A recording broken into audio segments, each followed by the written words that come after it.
There's a ringing in my ears, a constant chiming of invisible bells. It started as a tiny ping and became louder and louder in my ears until I began to hear more than just the ringing. A deep place inside my weary eardrums I heard the faintest whisper, "Hello." It knocked me off my feet and the world spun round about me. I tried to just dismiss the strange and impossible utterance.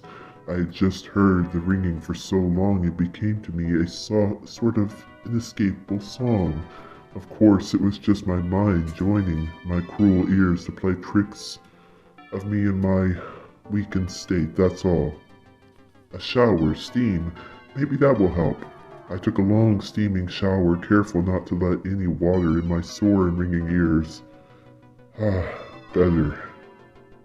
The ringing was still there, but I felt a bit of energy returning to my body. I toweled the steam off the bathroom mirror and took a long, hard look at myself. I looked like shit. I grabbed my black comb and ran it through my matted hair.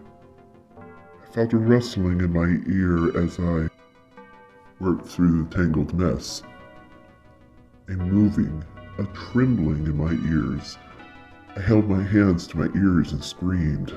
Blood began to trickle down my fingers as I held them tight against my head and felt about to burst.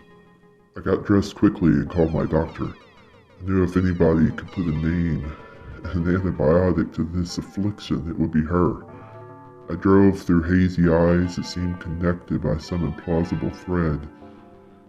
Booming, banging, pulsing, and continuous non-ending, relentless ringing. As I sat in the waiting room, I rocked back and forth in my seat, my hands firm against my ears. "You don't look so good," said Dr. Silas, looking at me with an empathetic expression and concern. "Can I get you to move your hands?" I shook my head no. "Come on," she said jokingly. "I'll give you a lollipop." Still, I kept my pulsing ears closed against my palms. How am I supposed to see what's wrong if you don't work with me?" she said. "I'm sorry," I said. "Don't apologize, you're just in a lot of auditory distress. It's okay. But I do need to take a look if I'm going to help you get better, okay?" I felt a tingling on my palms and a poking and a scratching. I started to move my hand and thought better of it. "I'm good," I lied. "Sure," she said. "You don't look it. Come on. You've been my patient for 8 years. You know I'm very gentle and only want to help you. Now let's see those ears." I slowly moved my hands and felt a gush of blood rush through my ears.